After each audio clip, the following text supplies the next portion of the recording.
السلام عليكم ورحمة الله متابعيني الغاليين وعيلتي الكبيرة. وحشتوني جدا جدا من القصة اللي فاتت، وشكرا جدا من كل قلبي على كل تعليق بتكتبوهولي وبيشجعني أكمل معاكم الحكايات. والنهاردة جاية وجايبالكم حكاية جديدة وفيها عبرة وفيها عظة نتعلم منها درس مهم في حياتنا. بس زي ما تعودنا قبل ما نبدأ حكايتنا نصلي على الحبيب عشان قلبنا يطيب. اللهم صل وسلم وبارك عليك يا حبيبي يا رسول الله. ويلا بينا اوام، وما تنسوش اللايك والشير وكومنت حلو منكم عشان اقدر استمر وتستمتعوا بحكاياتي. ويلا بينا نحكي حكايتنا. وقبل ما احكي لكم حكايتي احب اعرفكم بنفسي. انا اسمي اسراء وعندي 30 سنة. وفي يوم من الايام كنت نازلة على شقة حماتي، واول ما شافتني قدامها قالت لي: ايه ده بقى ان شاء الله، الهانم والبرنسيسة اسراء اتكرمت وحنت علينا ونازلة لحد عندنا. انا مش مصدقة بصراحة. ارجوك يا حماتي يا ريت تبطلي الطريقة اللي انت دايما بتكلميني بيها دي. انا ما برضاش انزل عندك بسبب طريقة كلامك اللي تحرق الدم. هو ده اللي انا باخده منك دايما. يلا ادخلي على المطبخ وشوفي ايه اللي وراكي وخلصيه. انا عايزه النهارده اكل من ايديكي عشان بسمة بنتي تعبانه النهارده. وانا مش نازله عندك يا حماتي عشان اشتغل خدامه، ولو الموضوع يعني عشان تعب بسمة انا عامله اكل كتير فوق في شقتي هنزلك انتي وبسمة. وفجأة لقيت حماتي اللي قامت وقفت وقالت لي: هو انتي عايزة مني ايه بالظبط يا بنت؟ انتي عمالة تردي عليا كلمة بكلمتها كده ليه؟ انا شكلي كده غلطت يا حماتي لما سمعت كلام محمد ونزلت على هنا. انا طالعة على شقتي عن اذنك. وانا سبتها وخرجت على بره، لكن فجأة لقيت شنطة كبيرة قدام الباب وانا خدتها ودخلت لحماتي من تاني. واول ما شافتني قالت لي: ايه ده بقى ان شاء الله، هو انت لحقتي يا اختي طلعتي ولميتي هدومك وماشيه؟ الحكايه مش كده خالص يا حماتي. انا لقيت الشنطه دي قدام باب الشقه بتاعتك واكيد يعني فيها حاجه تخصك. شنطه؟ شنطة ايه يا بنت اللي انت بتتكلمي عنها دي؟ حطيها هنا على الترابيزه وافتحيها كده لما نشوف جواها ايه. وفعلا حطيت الشنطة على الترابيزة واتصدمت أول ما فتحناها لأننا لقينا جواها عيل صغير. ايه ده يا حماتي؟ مين العيل ده؟ ومين اللي جابه هنا؟ ومين الست اللي قلبها جامد اللي رمت ابنها بالشكل ده؟ وحماتي اللي فرحت جدا أول ما شافت العيل الصغير ده وفضلت تزغرط وتقول: معقولة يا حبيب قلبي يا محمد عملتها واتجوزت على مراتك من ورانا ويكون العيل ده ابن مراتك التانية؟ اكيد اتجوز عليكي يا بنتي يا اسراء. ايه الكلام الغريب اللي انتي بتقوليه ده يا حماتي؟ محمد جوزي بيحبني جدا ولا يستحيل يتجوز عليا او يعمل فيا كده. ليه بقى ان شاء الله يا عينيا؟ امال العيل ده يطلع ابن مين؟ واشمعنى يعني اترمى قدام باب شقتي؟ وفي الوقت ده دخل علينا محمد جوزي وقال: مساء الخير، ازيك يا ماما عامله ايه؟ الله، مالك يا اسراء واقفالي كده ليه؟ ومين العيل اللي جوه الشنطه ده؟ والله المفروض انا اللي اسالك السؤال ده يا محمد، مين العيل ده وامه مين؟ اصل حماتي بتقول اكيد انت اتجوزت عليا. يلا قولي وفرح قلبي يا قلب امك، فين مراتك التانية؟ خليها تيجي تقعد معانا هنا وانا اخليها ست البيت ده كله. ايه الكلام اللي انت بتقوليه ده يا ماما؟ ما حصلش، انا ما اتجوزتش وما اعرفش اي حاجة عن العيل ده. خلاص يا محمد، طالما العيل ده مش ابنك وانت ما تعرفش عنه اي حاجة يبقى بلغ البوليس ودلوقتي حالا وخليه يجي دلوقتي حالا ونعرف العيل ده يبقى ابن مين. ومحمد اللي قرب من العيل الصغير وشاله في حضنه وقال: لا لا لا، حرام عليكي يا اسراء، ما ينفعش طبعا اللي انت بتقولي ده. الواد لسه صغير وحتة لحمة حمرا، ده كده ممكن يتبهدل في اللقسام. لا والله، يعني انت خايف على الولد ومش خايف يحصل ما بيني وما بينك اي مشاكل؟ انت تنزل دلوقتي حالا وتروح تبلغ اسم الشرطة عشان نعرف الولد ده يبقى ابن مين. هو انت يا بنت انت عمالة تتنططي علينا كده ليه؟ ابنه ولا مش ابنه؟ عايزة تمشي وتتكلي على الله؟ يلا الباب مفتوح يا حبيبتي ويفوت 100 جمل. اهدي بس كده يا ماما، ما ينفعش طريقة الكلام اللي انت بتتكلمي بيها دي، وانا هحاول اعرف العيل ده يبقى ابن مين بالظبط. ولحد ما تعرف يا محمد العيل ده يبقى ابن مين، انا قاعدة ببيت اختي، تمام؟ وانا اللي خلصت كلامي وسبتهم ومشيت على طول.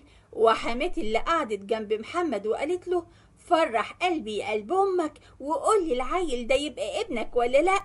يا سلام، ده انا اول ما شفت الواد ده بعينيا قلبي طار من فرحته. قولي يا حبيبي، ده ابنك مش كده برضه؟ ومحمد اللي اتعصب جدا واداها الولد وقال لها: خد يا ماما امسكي الولد عشان عمال يعيط، ويا ريت تغيري له البامبرز كمان عشان ريحته طالعه. يلا سلام. ومحمد اللي قال كلامه وسابها ومشي على طول، وراح على شقة حنان اللي أول ما فتحت له الباب قالت له: إيه اللي جابك تاني يا محمد؟ مش انت قلتلي مش عايز اشوف وشك تاني؟ عايز مني ايه دلوقتي؟ ومحمد اللي اتعصب جدا وقرب منها ومسكها من دراعها جامد وقال لها: ممكن اعرف ايه اللي انت عملتيه ده؟ مش انا قلتلك 1000 مرة هدفعلك كل الفلوس اللي انت عايزاها، بس بلاش تجيب الولد عندي البيت. اوعى كده وسيب ايديا يا محمد، اللي انت بتتكلم عنه ده خلاص مات وانا رحت دفنته الصبح. انا مش عايزه منك اي حاجه خلاص. هو انت فاكراني عبيط عشان اصدق الكلام اللي انت بتقوليه ده؟ في ولد صغير جه عندي النهارده الصبح، ده يبقى ابن مين يا حنان؟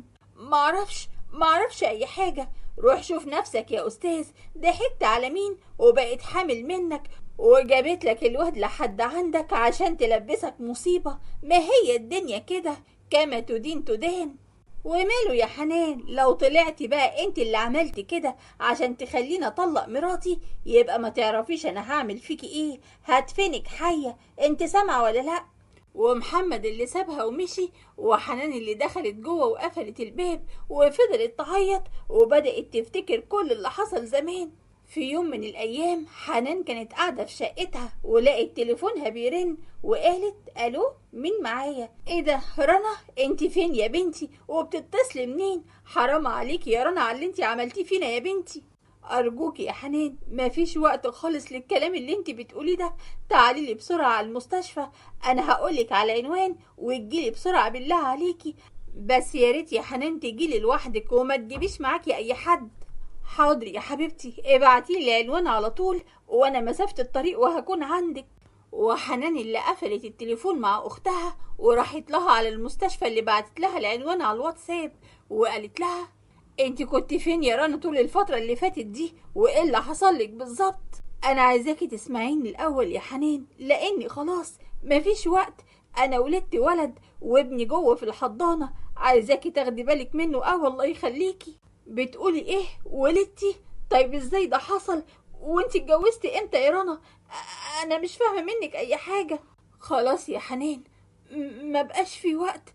الله يخليكي، عايزاكي تحافظي على ابني قوي وخلي امك تسامحني، خليها تسامحني يا حنان. ورنا بعد ما خلصت كلامها سلمت الروح للي خلقها وماتت في الحال. وفي الوقت ده دخل عليهم محمد وقال: انا جبتلك كل علاج يا رنا عشان مش موجود هنا في المستشفى. ايه ده؟ هو انت مين؟ انا المفروض اللي اسألك السؤال ده. انت مين وازاي اختي خلفت وهي مش متجوزة؟ انت اكيد اللي ضحكت عليها وخليتها تهرب من بيت ابويا، مش كده برضو؟ ابدا والله يا استاذة، انا لقيتها لوحدها في المستشفى والدكتور طلب مني علاج عشان كده رحت جبته لها وجيت على طول. انا اصلا معرفهاش. انا انا لازم امشي دلوقتي.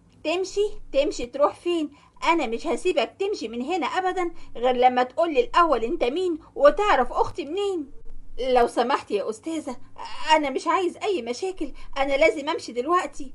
ومحمد اللي خلص كلامه وسابها ومشي. وحنان اللي قربت من شنطة رنا واول ما فتحتها لقت البطاقة وبصت فيها لقت مكتوب فيها آنسة، وقعدت تكلم نفسها وتقول: ازاي البطاقة مكتوبة فيها آنسة وهي بتقول خلفت ولد؟ انا خلاص مش فاهمة اي حاجة. وحنان اللي استلمت الولد من الحضانة وخدته وروحت على البيت، واول ما امها شافتها قالت لها: من العيل اللي على ايديكي ده يا حنان، هو انت رجعتي يا بنتي لطريقك من غير ما تقولي لنا ولا ايه؟ ايه بس الكلام اللي انت بتقوليه ده يا ماما؟ هو انا بروح في اي مكان او حتى بتحرك من البيت غير لما بقولك الاول؟ انا عايزاكي تهدي بس قبل ما اتكلم ولا احكي اي حاجه، وانا هقعد دلوقتي واحكي لك على كل اللي حصل. وحنان اللي قعدت قدام مامتها وحكت لها على كل حاجه، ومامتها اللي قالت لها وانت جايبالنا الولد ده هنا ليه بقى ان شاء الله؟ ليه ما سبتهوش لابوه اللي كان معاكي في المستشفى وبتتكلمي معاه؟ للأسف يا ماما معرفتش اخد منه اي معلومة ومعرفتش هو مين بالظبط. على العموم انا بكرة هروح المستشفى وهحاول اجيب اي معلومات عنه.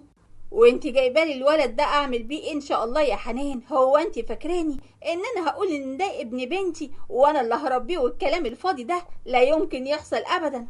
اهدي بس كده يا ماما عشان خاطري، الولد اللي في ايديا ده ملهوش ذنب في اي حاجة، لحد بس ما نشوف هنعمل ايه. وبصراحة كده بقى يا ماما، رنا قبل ما تتوفى وصيتني على ابنها، وانا مش بربي ولاد حرام لما تبقى مخلفاه في النور، لكن هي هربت من البيت وخلت راسنا كلنا في الطين. يا ريت تشوفي اي مكان وترميه فيه، انا مش عايزاه ببيتي. اهدي بس يا ماما بالله عليكي، يعني انتي مش عايزة رنا اختي تبقى مرتاحة في نومتها؟ على العموم انا مش هطمن على الولد غير لما اسلمه لابوه وهو اللي يبقى يرعاه. ماشي يا حنان، لما اشوف اخرتها معاكي ايه اديني همشي معاكي للاخر. المهم هات الولد اللي في ايديكي ده اشيله لحد ما تجهزي له الرضعة عشان ياخدها. اتفضلي يا ماما، انا عارفة برضو ان ابن رنا بنتك عمره ما هيهون عليكي ابدا. وحنان ادت الولد لمامتها وسابتها ودخلت على المطبخ، وبعد شوية لقت مامتها بتنادي عليها وبتقول لها الحقيني يا حنان، تعالي بسرعة يا حنان. وحنان اللي خرجت من المطبخ جري وقالت لها في ايه يا ماما؟ وايه اللي حصل يخليكي تصرخي بالشكل ده؟ تعالي بسرعة يا بنتي، انا مش عارفة الولد حصل له ايه. انا لقيته مرة واحدة كان بيعيط وفجأة مرة واحدة سكت، خدي كده شوفيه. وحنان اللي شالت الولد وقالت لا حول ولا قوة الا بالله، الولد مات يا ماما وراح للي خلقه، مرضاش يبعد عن امه كتير وحب يبقى معاها النهاردة في تربتها. وفعلا اخدوا الولد ودفنوه جنب مامته. واول ما روحوا البيت مامة حنان اللي كانت منهارة من العياط، وحنان اللي قربت منها وقالت لها اهدي يا ماما، ما تعمليش في نفسك كده، خلاص اللي حصل حصل، انت مالكيش ذنب في اي حاجة. انا كل اللي صعبان عليا يا بنتي ان انا قلتلك خديه وارميه في اي مكان. انا والله قلت الكلام ده من ورا قلبي عشان كنت زعلانة من بنتي عشان عملت فينا كده وفضحتنا، لكن لما شفته وشلته على دراعي فكرني ببنتي الله يرحمها وما كنتش هخليه يمشي من بيتي. لا حول ولا قوة إلا بالله العلي العظيم. اهدي كده يا ماما بالله عليكي، وأكيد ربنا ليه حكمة في كده. أنا نفسي أعرف مين اللي ضحك على رنا وخلاها تسيب البيت وتمشي، نفسي أعرف هو مين وفين مكانه. بقولك ايه يا حنان، انت تقومي دلوقتي وتروحي على المستشفى اللي ولدت فيها، يمكن توصلي لأي حاجة تبرد ناري دي يا بنتي. ده حتى ما سألش على بنتي ولا حتى سأل على ابنه. حاضر يا ماما، انا هريحك واعملك كل اللي انت عايزاه. وحنان اللي اخدت بعضها وراحت على المستشفى اللي ولدت فيها رنا، وقابلت مدير الحسابات وقال لها بصراحة كده بقى يا مدام، المعلومات اللي انا المفروض هقولها لك دلوقتي ما تخرجش من المستشفى ابدا، بس انت صعبت عليا جدا. وكويس جدا لما اختك دخلت المستشفى كانت سايبانا كل البيانات عن جوزها وده العنوان بتاعه. انا متشكرة جدا يا استاذ صلاح، انا مستحيل انسلك وقفتك جنبي دي. وحنان اللي خرجت من المستشفى وراحت على العمارة بتاعتنا اللي قابلت محمد قدام العمارة، واول ما لمحها قال لها الله يخرب بيتك، انت جيتي ورايا ازاي وعرفتي عنواني من فين؟ هو انت فاكر ان هي سايبة ولا سايبة تضحك على البنت وتخليها تهرب من بيت اهلها وفي الاخر تحمل منك، واول ما يحصل اللي حصل تهرب وتسيبها وكأنك فص ملح وداب؟ على فكرة يا مدام انت فاهمة الحكاية غلط. هو انت فاكرة ان انا اللي خليت اختك تهرب من بيتها وكمان تحمل مني؟ لا، انا معرفش اي حاجة عن اختك خالص. امال تعرف عنها ايه؟ يا ريت تتكلم على طول لان انا مش هشحت منك الكلام. بصراحة كده بقى يا مدام انا هقولك على كل حاجة. اختك رنا كانت حامل من خالد صاحبي. وانا كده بقى ممكن اصدق كلامك بكل سهولة، مش كده برضو؟ امال فين خالد صاحبك ده؟ وازاي ساب مراته وابنه وما سألش فيهم؟ للأسف خالد صاحبي مات قبل ولادة اختك بشهر. وانت شايفني بقى واحدة عبيطة عشان اصدق الكلام اللي انت بتقوله ده؟ بقولك ايه بقى يا اللي اسمك محمد، انا مش هسيبك غير لما تعترف بجوازك من اختي وان انت خلفت منها كمان. والله العظيم يا مدام انا ما بكدبش عليكي، وانت لو مش مصدقه كلامي انا هوريكي الكلام بعينيكي. ومحمد اللي طلع الموبايل من جيبه وقال لها هي دي صورهم مع بعض، وعلى فكره يا مدام هما متجوزين عرفي، والورقتين اللي هما كاتبينها معايا عشان يعني لو عايزه تأيدي الولد في الصحه ولا حاجه. وحنان اللي اول ما شافت الصور اتصدمت جدا وقالت ايه ده؟ خالد خالد ورنا مع بعض؟ طيب ازاي الاتنين بقوا مع بعض؟ في ايه يا مدام انتي كويسة؟ على فكرة بقى انا ما كدبتش عليكي في ولا كلمة. اصل اللي في الصورة ده يبقى خالد طليقي وطلقني عشان ما بخلفش. انا مش فاهمة اي حاجة، ليه خالد عمل كده وليه رنا تعمل فيا حاجة زي كده؟ يعني دونا عن الرجالة اللي في الدنيا كلها ما لقيتيش غير طليقي اللي تتجوزيه يا رنا؟ انا فعلا يا مدام ما اعرفش اي حاجة عن الموضوع ده، بس كل اللي اعرفه يا مدام ان خالد صاحبي كان نفسه يخلف جدا، ولما انا سألته ليه ما روحتش اتقدمت لها رسمي واتجوزتها قدام الناس كلها، قال لي ان في مشاكل مع اهلها وهيرفضوني. الواطي الكداب الخاين يبقى هو طلقني ورماني عشان يلف على اختي، واهو ربنا انتقم منه. ربنا اللي يعلم انا كنت بحبه قد ايه. اهدي بس يا مدام بالله عليكي، واللي حصل حصل، هو دلوقتي بين ايدين ربنا، ادعيله بس بالرحمة. وخالد قبل ما يتوفى وصاني على رنا وابنه اللي في بطنها. طمنيني يا مدام الولد عامل ايه دلوقتي؟ وحنان اللي ما ردتش عليه ومشيت وهي منهارة من العياط. واول ما روحت بيتها مامتها اللي اول ما شافتها قالت لها الله، ايه اللي اخرك ده كله يا حنان؟ ده انا عماله اكلمك من الصبح وانتي ما بترديش على الموبايل. طمنيني وقوليلي قابلتي اللي اسمه محمد ده ولا لا؟ وحنان اللي قعدت قدامها وقالت لها مش هو اللي كان متجوزها يا ماما، محمد ما يبقاش جوز بنتك. وحنان اللي حكت لها على كل اللي حصل، ومامتها اللي كانت مستغربة جدا وقالت لا انت اكيد بتهزري، مش معقولة اختك تعمل فيكي حاجة زي كده. طيب ازاي بس يا ربي؟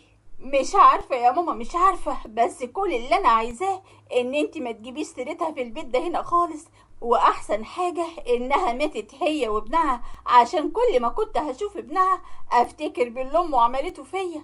وحنان اللي رجعت من تفكيرها تاني وهي بتعيط وقعدت تكلم نفسها وتقول ربنا يسامحك يا رنا على اللي انتي عملتيه فينا. وفي الوقت ده لقيت محمد اللي جالي في شقة اختي، وانا اول ما شفته قلت له ايه اللي جابك ورايا يا محمد؟ يا ريت تاخد بعضك كده وتمشي من هنا خالص، انا مستحيل ارجع معاك البيت تاني، ويا ريت بقى تبعت لي ورقة طلاقي وتروح تجيب بدالي ام الولد اللي انتوا خلفتوه وتعيشوا مع بعض سعدة. بقى معقولة يا إسراء مش واثقة في جوزك بالشكل ده ومفكرة إن أنا ممكن أتجوز عليكي أو حتى أعمل أي حاجة غلط من وراكي؟ أنت عارفة كويس أوي يا إسراء أنا بحبك قد إيه، ومستحيل أعمل أي حاجة أخسرك فيها. وتسمي إيه بقى إن شاء الله العيل اللي أنا لقيته قدام شقة حماتي ده؟ أكيد دي أم الولد هي اللي عملت كده عشان تضغط عليك وتيجي تعيش معانا في البيت، مش كده برضه؟ ايه شغل المسلسلات الهندي بتاعتك دي؟ لا طبعا مفيش منه الكلام ده. ولو انت مش مصدقاني وحابة تعملي تحليل دي ان ايه، انا ما عنديش اي مشكلة وموافق، بس بشرط ترجعي معايا على البيت. تمام يا محمد انا هرجع معاك على البيت، بس اعمل حسابك اول ما النهار يشقشق هاخدك كده ونروح نعمل التحاليل، ويا ويلك وسواد ليلك لو العيل ده طلع ابنك، ساعتها بقى ما تزعلش من اللي انا هعمله فيك. يا ستي ما تقلقيش مش هيطلع ابني ولا حاجة. يلا بقى ادخلي غيري هدومك عشان انا مش جايلي نفسي اروح البيت وانتي مش موجودة فيه. ماشي يا محمد ثواني هغير هدومي وارجع لك على طول. وانا اللي سبت ودخلت على جوه ولقيت اختي وفاء اللي واقفة في وشي وقالت لي يا بختك يا اختي طول عمرك كده حظك في السما. ده انتي حتى ما كملتيش ساعة واحدة بس غضبانة وجوزك جه على ملا وشه عشان يرجعك البيت. امال بقى لو خلفتله حتة عيل هيعملك ايه؟ برواز ويحطه على الحيطة؟ يا ساتر يا رب منك، قل اعوذ برب الفلق. انا نفسي افهم انتي مالك مركزة في حياتي قوي كده ليه؟ بدل ما انتي مركزة في حياتي قوي كده شوفي يا اختي اللي يريح جوزك واعمليه، بدل ما كل يوم والتاني يجيبك غضبانة. املي عينين جوزك وهو عمره ما يزعلك في ولا يوم. وانا اللي خلصت كلامي وغيرت هدومي وخرجت مع محمد، وفي الوقت ده حماتي اللي دخلت اوضه بسمه بنتها وقالت لها: هو انت يا بنتي يا بسمه هتفضلي طول اليوم كده قاعده لي في اوضتك؟ طمنيني عليكي يا بنتي، عامله ايه؟ الحمد لله يا ماما، ما انت عارفه انا لما باخد دور برد بيتعبني قد ايه. ايه اللي انت شايلاه على ايديكي ده؟ تصوري يا بنتي يا بسمة لقينا العيل ده قدام باب الشقة. اصل انت ما تعرفيش انا مبسوطة قد ايه وحاسة ان العيل ده يبقى ابن محمد ابني. ايه الكلام اللي بتقوليه ده بس يا ماما؟ يعني انت مش خايفة من اسراء لا تسمعك وساعتها بقى هتعمل معاكي مشكلة؟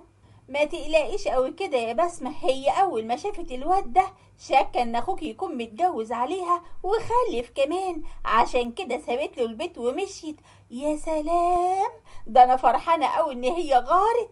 يا صلاة النبي يا صلاة النبي، يعني كل ده حصل وانا ولا كأني موجودة في البيت خالص؟ بس ايه اللي عرفك يا ماما ان الولد ده يبقى ابن محمد اخويا؟ ما ممكن يبقى ابن حد تاني.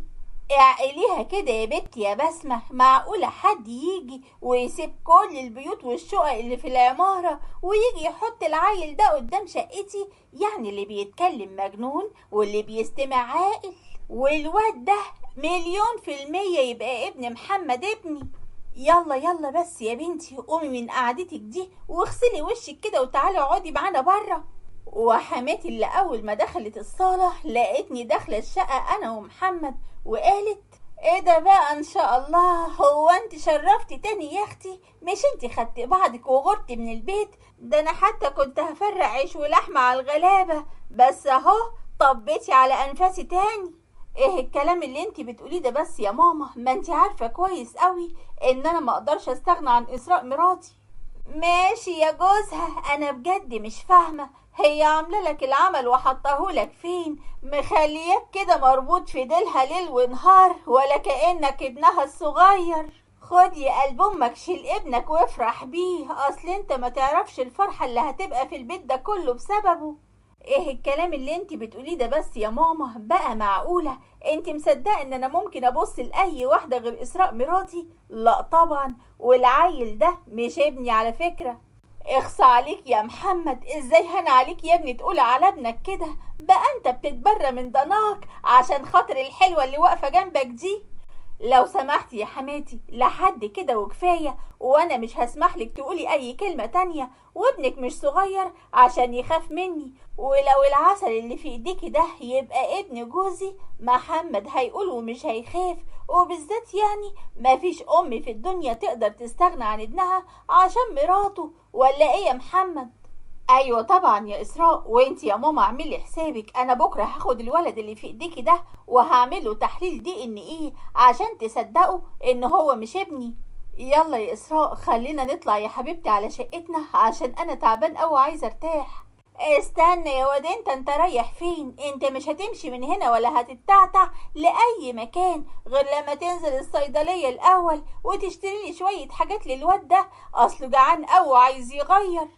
حاضر يا ماما، اكتبي لي كل طلباتك في ورقة وانا هنزل اجيب له كل اللي هو عايزه.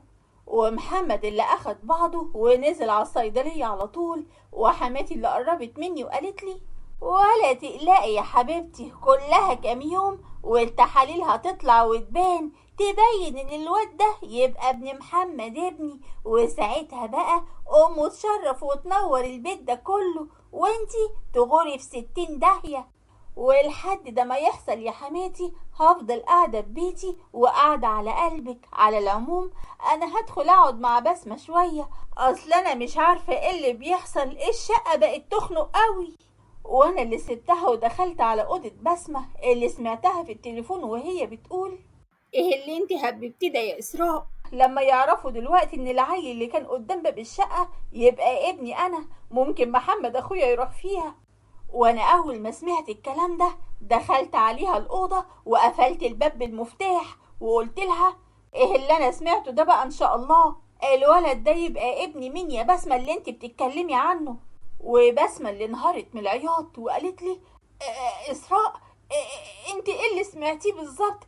اصل وانا اللي قربت منها وخدتها في حضني وطبطبت عليها وقلت لها: اهدي كده يا بسمة واتكلمي بالراحة، انا زي اختك بالظبط، بس يا ريت تحكي لي كل حاجة بالظبط عشان افهم بس في ايه. انا هقولك على كل حاجة يا اسراء. الولد اللي بره ده يبقى يبقى ابني، واللي حطيته قدام الشقة تبقى سارة صاحبتي، اصل انا كنت سايباه عندها. ازاي الكلام اللي انت بتقوليه ده يا بسمة؟ ابنك ازاي وامتى وازاي ده حصل؟ وبسمة اللي كانت منهارة من العياط وقالت: انا هقولك على كل حاجة.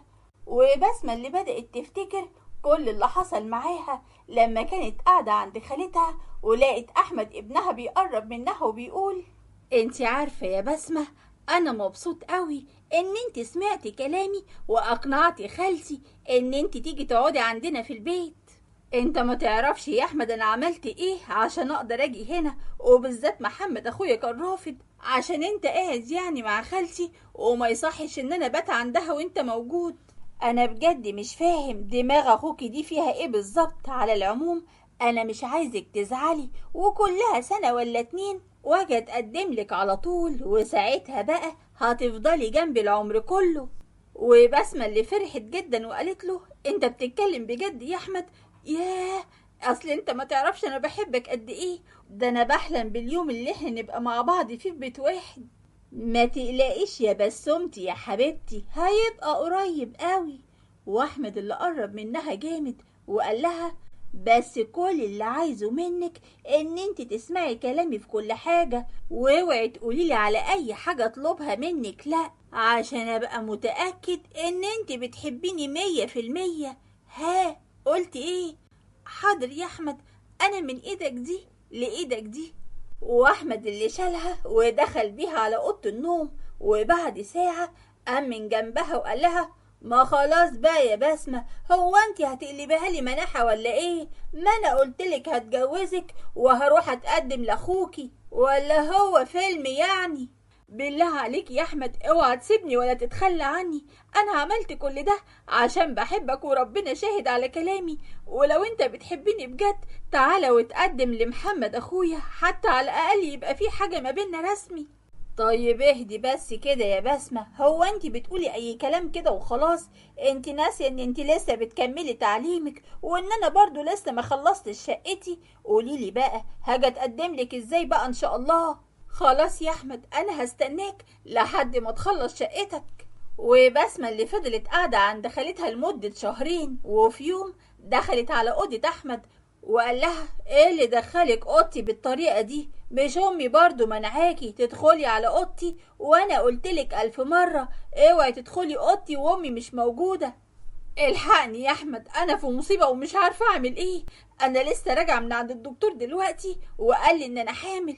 واحمد اللي امن على السرير وقال: ايه الكلام الغريب اللي انت بتقوليه ده يا بسمة؟ والحمل ده لازم ينزل وفي اسرع وقت، اكيد انت مش هتخليه، مش كده برضو؟ انا مش هقدر اعمل حاجة زي كده يا احمد، انا خايفة قوي، انت لازم تيجي وتقدم لي بسرعة، انا خايفة قوي مش عارفة اعمل ايه ولا اتصرف ازاي، لازم تقف جنبي يا احمد وما تتخلاش عني. ومن قالك ان انا هتجوزك يا بسمة؟ انت لازم تنزلي اللي في بطنك ده وفي اسرع وقت، انت سامعة ولا لا؟ واحمد اللي خلص كلامه وخرج على بره، ولقى امه واقفة قدامه وقالت له: مالك يا احمد؟ مالك متضايق كده ليه يا حبيبي؟ في حاجة حصلت؟ بقولك ايه بقى يا ماما، لازم تشوفي شقة لبنت اختك تسكن فيها وتقعد فيها بعيد عن هنا، لانها مش هينفع تقعد معانا بعد النهاردة. وايه اللي غير كلامك بقى يا احمد؟ مش انت اللي كنت عمال تزن على دماغي من الاول وقلت ان بسمة بنت خالتك لازم تيجي تقعد معانا هنا في نفس الشقة احسن ما تسكن في سكن الطالبات وتتبهدل؟ مش ده كان رأيك برضو؟ وبعدين هي كده كده قربت تاخد الاجازة بتاعتها وهتروح البيت، بس كل اللي عايز اعرفه منك اللي غير رأيك يا احمد. انا بصراحة كده بقى يا ماما مش عارف اخد راحتي في البيت خالص، يا اما هي تسيب البيت وتمشي يا اما انا اللي اسيبلك البيت. لا لا لا، وعلى ايه يا اخويا؟ اخوها اصلا كان رافض تقعد عندي وكان عايزها تسكن في شقة من شقق الطالبات اللي بيقعدوا فيها دي. حلو قوي الكلام ده، يلا يا ماما اعملي الموضوع ده في اسرع وقت عشان انا خلاص جبت اخري. وفعلا خالت بسمة جابت لها شقة وقعدتها فيها، وبسمة كانت بتداري بطنها لحد ما شهور الحمل عدت كلها، وولدت بسمة في المستشفى واخدت بعضها وراحت لصاحبتها سارة وقالت لها ازيك يا بسمة عاملة ايه ده؟ مين العيل اللي انت شايلاه على ايديكي ده؟ الله يخليكي يا سارة، انا عايزة اسيب الولد ده عندك هنا في البيت لحد بس ما اشوف هعمل ايه في المصيبة دي. انا بقالي 9 شهور شايلة الموضوع ده كله لوحدي ومش قادرة اشيله اكتر من كده. انا مش فاهمة منك اي حاجة يا بسمة، يا ريت تقوليلي وتحكيلي كل حاجة. انا هقولك واحكيلك على كل اللي حصل معايا. وبسمة اللي قالت لها على كل اللي حصل من ابن خالتها. يا خبر بقى، معقولة يا بسمة تعملي حاجة زي كده؟ طيب لما هو قالك نزلي العيل ما نزلتهوش ليه؟ ما قدرتش يا سارة، ما قدرتش اعمل في ابني كده واقتله بايديا. وكمان الفترة اللي عدت دي كلها انا مرضتش انزل اجازة خالص لاني كنت خايفة قوي يا سارة وما كنتش عارفة اعمل ايه، وانا لازم انزل مصر دلوقتي. خلاص يا بسم خلي ابنك عندي بس بشرط ما تسيبيش الولد عندي كتير لان انا مش هقدر اخد بالي منه بصراحة. حاضر يا سارة، انا هحاول اظبط اموري كلها بسرعة وهاخد الولد من عندك.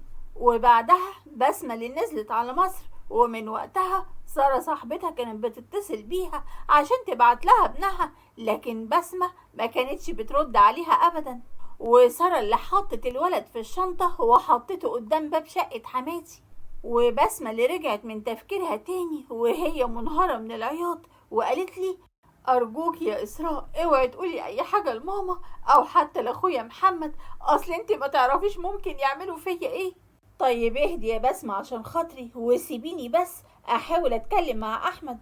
ما تحاوليش معايا اسراء لان انا اتكلمت معاه كتير وهو مش راضي ابدا يتجوزني او حتى يطلعني من المصيبة اللي انا فيها دي. وفجأة سمعنا حماتي بتصوت جامد واحنا خرجنا جري على بره، وحماتي اللي قالت الحقوني يا بنات الواد ما بيتنفسش خالص وقاطع النفس، شكله كده مات ولا ايه؟ وبسمة اللي اول ما شافت ابنها كده وقعت واغمى عليها في الحال، وخدناها وجرينا بيها على المستشفى. والكل كان هناك في المستشفى، حتى احمد وخالتها راحوا على المستشفى. وانا اللي قربت من احمد وقلت له معقولة خايف على بسمة وجاي تطمن عليها بنفسك بعد كل اللي انت عملته فيها؟ انا بجد مش فاهمة انت ازاي جالك قلب تعمل فيها كل ده؟ هو في ايه بالظبط يا مدام اسراء؟ انا مش فاهم منك اي حاجة، هو انا كنت عملت لها حاجة يعني؟ تصدق انت انسان بجح جدا، انا عرفت كل حاجة من بسمة، بس ازاي هانت عليك بنت خالتك تعمل فيها كل ده؟ دي كانت بتحبك عشان كده سلمت لك نفسها. بس ارجوكي وطي صوتك، مش هينفع اي حد يعرف باللي حصل ده. انت لازم تستر عليها وتتجوزها، دي من دمك يا اخي، يعني ما ينفعش تعمل فيها كده وتفضحها.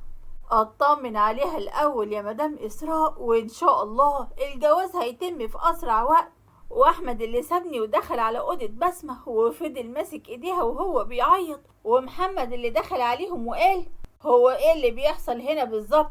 انت ماسك ايديها كده ليه يا احمد؟ بصراحه كده بقى يا محمد، انا بحب اختك ومن زمان وانا عايزه اتجوزها، ارجوك يا محمد لا توافق. يعني انت شايف ان ده وقته؟ انا عايزه افهم في ايه بالظبط وايه اللي حصل لاختي وهي جت المستشفى ليه؟ مش عارفة يا ابني ايه اللي حصل لها، شكل الولد الصغير صعب عليها، اول ما عرفت ان هو مات راحت وقعت وطبت ساكتة، واحنا لحد دلوقتي يا ابني ما نعرفش اي حاجة عن الواد ده ولا نعرف سره ايه. والأحسن يا حماتي إن إحنا ما نعرفش السبب خالص. هو راح للي خلقه، ربنا يرحمه يا رب. شوف بس هتدفنوه إزاي؟ أنا هدفنه في المقابر بتاعتنا يا إسراء، بس قبل ما أدفنه لازم نعمل التحليل دي إن إيه عشان تطمني إن هو مش ابني. وانا واثقه فيك يا حبيبي، هو عارفه ان انت عمرك ما تعمل اي حاجه غلط.